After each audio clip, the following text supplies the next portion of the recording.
cukup pakai logika ya. Saya nggak akan buka dalil manapun apalagi untuk menampol Oten. Gini caranya saya ajarin ya. Pertanyaan, benarkah Nabi Muhammad mati diracun? Pertanyaan saya, logis nggak sih Nabi Muhammad mati diracun? Jelas secara logik itu nggak mungkin. Kenapa? Karena kalau beliau mati diracun, nggak mungkin masih ada pengikutnya dari dulu sampai sekarang. Nggak mungkin banget. Kalau beneran mati diracun, maka sejak saat itu nggak akan ada lagi pengikutnya. Karena si wanita Yahudi yang memberi daging yang telah dibumbui racun, kemudian diberikan kepada Nabi, dia itu melakukannya untuk membuktikan kenabian Muhammad SAW. Ini Nabi apa bukan? Menurut Anda siapakah Nabi yang lebih besar, Nabi Muhammad atau Nabi Isa? Ini ya. Jadi saya di sini bukan mengajari si pemakan B2 ini, bukan, tapi mengajari sahabat bagaimana menghadapi orang-orang yang berkomentar seperti ini. Yang kayak gini ini yang kelakuan orang kafir ya. Quran surah Maryam 33 dipelintir Oten seolah membenarkan kematian Tuhan lalu bangkit kembali pada hari ketiga. Jadi doktrin mereka, baru mereka mau ngais-ngais ayat Al-Quran untuk membenarkan apa yang mereka yakini. Begitulah kelakuan Oten. Mereka mengambil kitabnya Yahudi perjanjian lama, baru diubah maknanya, baru dibuat doktrin sesuai dengan doktrin mereka, yaitu menuhankan salah satu warga negara Yahudi. Padahal di Quran surah Maryam ayat 33 itu doa Nabi Isa alaihissalam, dan kesejahteraan semoga dilimpahkan kepadaku pada hari kelahiranku dan hari wafatku, dan pada hari aku dibangkitkan hidup kembali. Nah, ini mereka jadikan seolah-olah ini pembenaran atas kematian Tuhan yang mereka imani, kemudian 3 hari dikubur lalu dibangkitkan hidup kembali. Nah, ini kan ngaco ya. Padahal semua manusia itu akan melewati fase ini. Lahir, mati, dibangkitkan hidup kembali. Itu semuanya fase yang akan kita lewati. Ya tentu bangkit kembali ini di hari kiamat. Ya, bukan hanya Nabi Isa. Kalau yang begini menjadi bukti dia Tuhan, waduh, semua kita jadi Tuhan dong ya. Karena kita akan melewati fase ini. Ya, jadi nggak mungkin hamba merangkap Tuhan, udah pasti. Ya, masa Tuhan sekaligus hamba? Gimana sih berpikirnya? Ya, terus diangkat naik kemana? Baik di Bible maupun di Quran sama-sama mengisyaratkan ke langit, bukan ke sorga. Ya, silakan baca kitab Anda. Markus pasal 16 ayat ke-19. Kata sorga versi LAI, original teksnya Oranos. Dalam leksikon nomor 3772, Oranov atau Oranos artinya langit, bahasa Inggrisnya the sky. Tapi karena LAI kreatif ya, bayangin ya, Tuhan diubah menjadi Tuhan, babi diubah menjadi babi hutan, langit diubah menjadi sorga. Silakan baca sendiri kalau nggak percaya. Itu ada di kitab Anda ya. Ya ampun Bu, jangan begitu dong Bu, saya dengar Bu. Kenapa aku tahu Bu, dia pakai kerudung disuruh pakai tangan itu.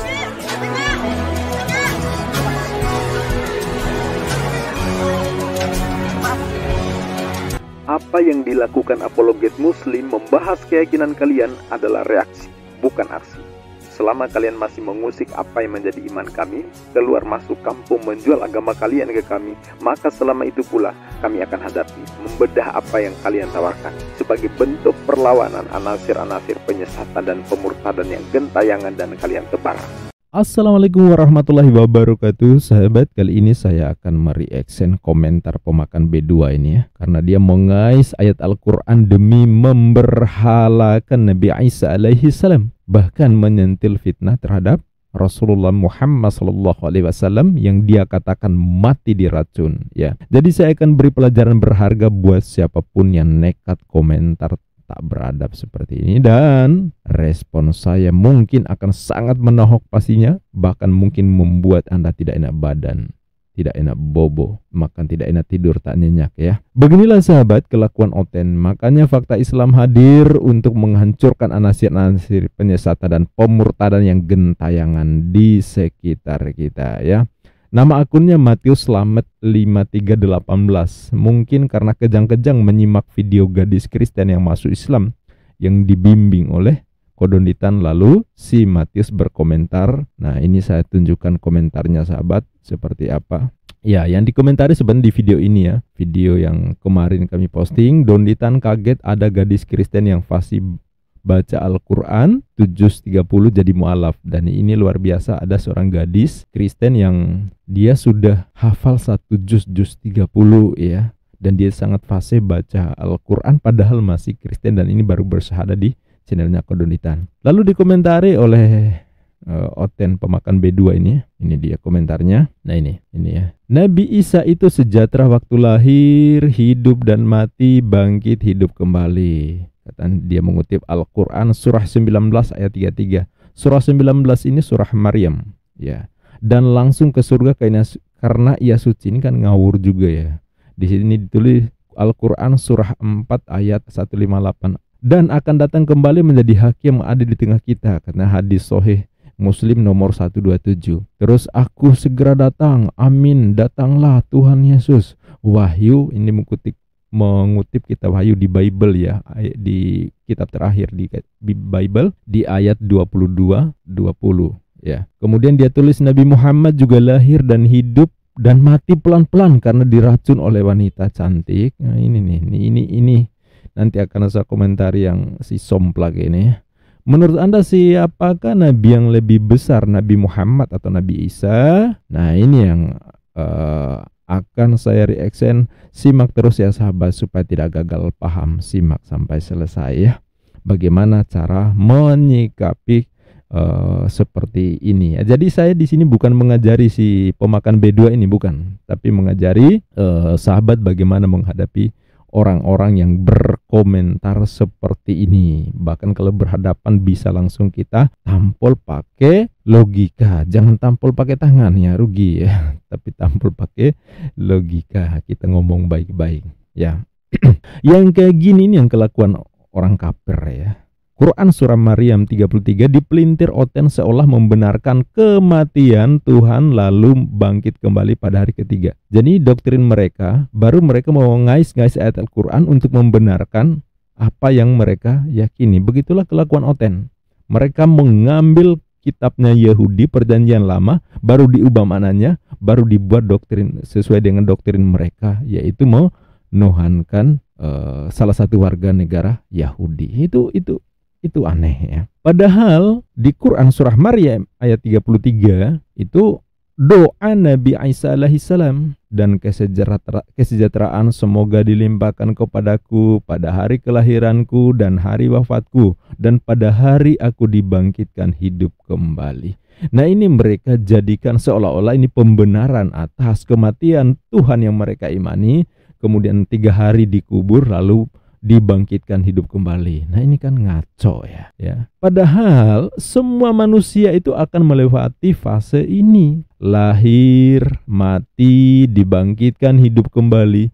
Itu semuanya fase yang akan kita lewati. Ya tentu bangkit kembali ini di hari kiamat. Ya, bukan hanya Nabi Isa. Kalau yang begini menjadi bukti dia Tuhan, waduh, semua kita jadi Tuhan dong ya. Karena kita akan melewati fase ini ya. Fase lahir, mati, dan dibangkitkan. Bahkan kita hari-hari sebelum mati kita udah berdoa loh. Bismika Allahumma ahya wa bismika amut lah. Jadi soal mati biasa aja di kita, dan itu doa hari-hari ya. Padahal belum terjadi. Jadi Oten ini memang kocak. Mereka bilang Yesus dan Nabi Isa itu beda. Ya, jadi kalau kita bacakan ayat Al-Quran, contoh seperti Quran surah 5 ayat 72 ya, tentang kafirlah orang-orang yang menuhankan Nabi Isa alaihi salam, tapi mereka bilang oh Nabi Isa sama Yesus itu beda ya. Tapi mereka suka ngais-ngais ayat Al-Quran yang memuliakan Nabi Isa alaihi salam untuk membenarkan Yesus di Bible. Jadi memang paripurna kok somplaknya mereka ini ya. Giliran yang memuliakan Nabi Isa mereka oh itu Yesus ya, mulia, hebat, keren, besar gitu ya. Tapi giliran menjelaskan tentang oh Nabi Isa tidak disalib, mereka oh beda antara Nabi Isa sama Yesus, beda orang. Nah, ini kan kacau ya. Ini kelakuan mereka. Jadi mereka mengimani anak Maryam atau Maryam ya, anak Maria atau Maryam dalam iman kita sebagai Tuhan. Tapi pada saat yang sama mereka juga mengimani anak Maria itu mati. Masa Tuhan mati? Udah anak manusia mati pula. Terus gitu dibilang Tuhan.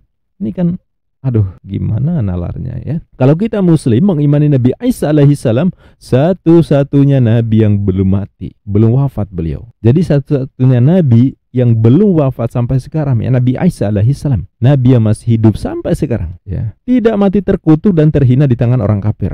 Beliau diangkat ke langit dalam keadaan hidup, dalam keadaan bahagia, dan akan mati setelah kedatangannya yang kedua jelang kiamat. Beliau itu penanda kedatangan kiamat. Jadi kita Muslim sangat memuliakan Nabi Isa alaihissalam. Beliau dalam keadaan sehat sejahtera sampai sekarang belum mati ya. Sebaliknya Oten, mereka ngotot bahwa Yesus itu Tuhan. Yesus itu mati terkutuk di tiang salib ya, memikul dosa mereka, tersiksa dan mati mengenaskan untuk menebus dosa mereka yang percaya bahwa dia Tuhan kan. Lah ini memuliakan Yesus siapa coba? Kita Muslim atau Oten? Yang bersuka cita atas kematian Yesus itu siapa? Adakah manusia lebih bejat dari mereka yang bersuka cita atas derita dan kematian seseorang? Apalagi itu adalah Tuhannya. Aneh nggak sahabat? Aneh. Mereka ngotot Tuhan mereka mati ya. Kalau lihat komentarnya Mikana, wah Tuhan mereka bangga sekali Tuhannya mati itu ya. Tapi udahlah ya, namanya juga kafir ya.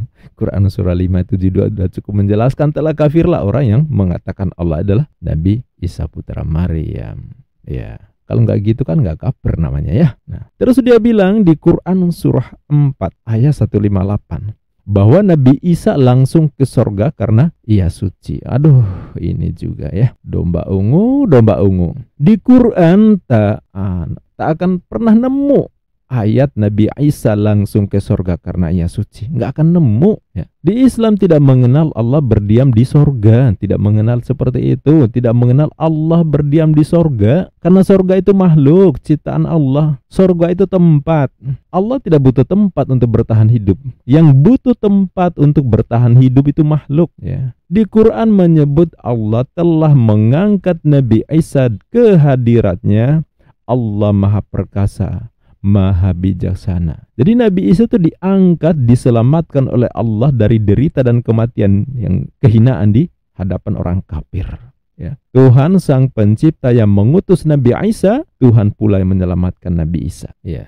Beda dengan Oten. Tuhan Sang Pencipta inkarnasi dalam rupa manusia, lalu lahir dari Bunda Maria, lalu menderita dan mati terkutuk, tidak selamat dari sergapan orang kafir. Sedangkan di Islam Nabi Isa tidak mengalami nasib buruk ya, martabatnya terjaga, harkat dan martabatnya terjaga. Dia diangkat dan dimuliakan, tidak terlukai sama sekali. Itu dalam iman Islam. Sementara mereka ya Tuhannya mati terkutuk untuk menebus dosa mereka. Nah, siapa yang memuliakan? Kita Muslim atau mereka? Yang menarik adalah baik di Bible maupun di Al-Quran, Yesus atau Nabi Isa alaihissalam sama-sama disebut diangkat. Bukan naik sendiri dia, diangkat atau terangkat. Ini jadi bukti bahwa bukan kuasa sendiri, melainkan ada yang maha kuasa yang membuatnya naik, membuatnya terangkat. Siapa dia? Tuhan. Sedangkan yang terangkat udah jelas hamba Tuhan, karena dia tidak kuasa apa-apa. Dia hanya melaksanakan apa yang dikehendaki oleh Tuhan. Ya, jadi nggak mungkin hamba merangkap Tuhan, udah pasti. Ya, masa Tuhan sekaligus hamba? Gimana sih berpikirnya? Ya, terus diangkat naik kemana? Baik di Bible maupun di Quran sama-sama mengisyaratkan ke langit, bukan ke sorga. Ya, silakan baca kitab Anda, Markus pasal 16 ayat ke-19. Kata sorga versi LAI, original teksnya Oranos. Dalam leksikon nomor 3772, Oranov atau Oranos artinya langit, bahasa Inggrisnya the sky. Tapi karena LAI kreatif ya, bayangin ya, Tuhan diubah menjadi Tuhan, babi diubah menjadi babi hutan, langit diubah menjadi sorga. Silakan baca sendiri kalau nggak percaya. Itu ada di kitab Anda ya. Jadi wahai Oten Matius, sorry ya gue tampol ya. Nyesel kan nekat komentar ngawur di kanal Fakta Islam? Gini jadinya, berani songong di sini, berani ngibul di sini, gue bongkar. Ya, itu tertulis di kitab Anda sendiri. Apakah naik ke sorga? Silakan periksa original teksnya. Sorga apa langit? Terus si Matius ini bilang, Nabi Isa akan datang kembali menjadi hakim yang adil di tengah kita.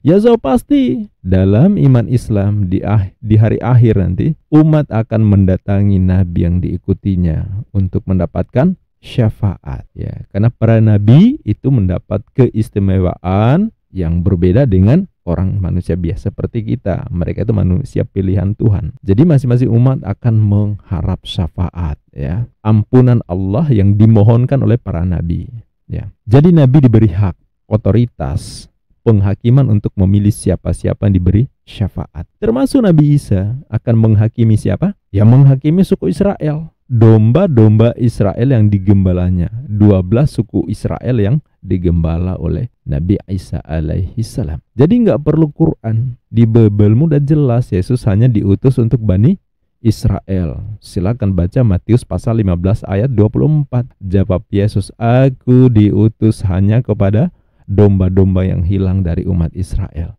Jadi Yesus mengaku diutus. Siapa yang mengutus? Tuhan Sang Pencipta. Diutus untuk siapa? Hanya diutus kepada domba-domba yang hilang dari umat Israel. Hanya itu berarti nggak ada yang lain ya. Beliau juga berpesan malah kepada murid-muridnya, jangan menyimpang ke jalan lain, jangan masuk ke kota Samaria. Kalian hanya ngurusin domba-domba yang hilang dari umat Israel saja ya. Kalau hanya berarti nggak ada yang lain. Makanya yang dihakimi Yesus itu siapa? Ya so pasti umat Israel lah. Masa yang digembala hanya umat Israel, hanya diutus untuk menggembala domba Israel, lalu menghakimi seluruh manusia. Yang benar aja ya. Soal penghakiman Yesus silakan baca di Yohanes 5:30. Aku tidak dapat berbuat apa-apa dari diriku sendiri. Aku menghakimi sesuai dengan apa yang aku dengar. Dan penghakimanku adil, sebab aku tidak menuruti kehendakku sendiri, melainkan kehendak Dia yang mengutus aku. Siapa yang mengutus aku? Siapa yang mengutus? Tuhan Sang Pencipta, sudah jelas ya. Jadi Yesus di sini tidak bisa berbuat apa-apa, tidak bisa menghakimi selain menuruti kehendak Bapa atau Tuhan Sang Pencipta. Jadi Yesus mengaku menghakimi bukan menuruti kehendaknya sendiri, tapi tunduk pada perintah Bapa, perintah Tuhan Sang Pencipta.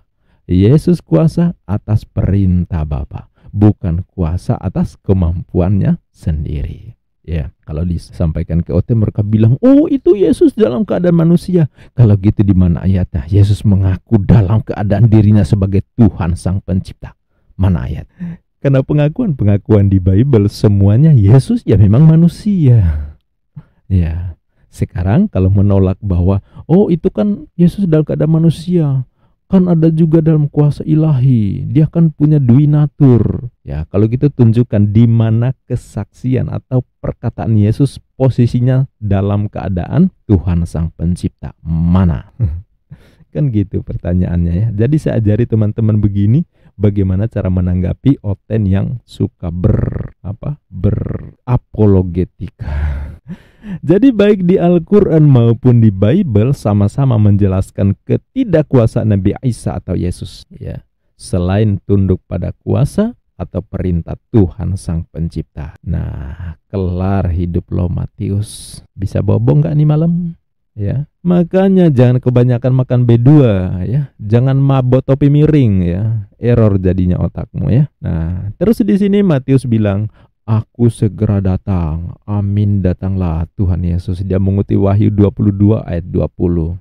Aduh, ya. Kitab Wahyu itu siapa yang ngarang Matius? Sampai sekarang di Kristen sendiri ya, para pakar tak menyepakati siapa pengarang kitab Wahyu. Katanya mengaku bernama Yohanes, tapi Yohanes yang mana? Yohanes yang dibuang di Pulau Patmos lalu mimpinya ditulis. Ratusan tahun kemudian dijadikan kitab suci gitu.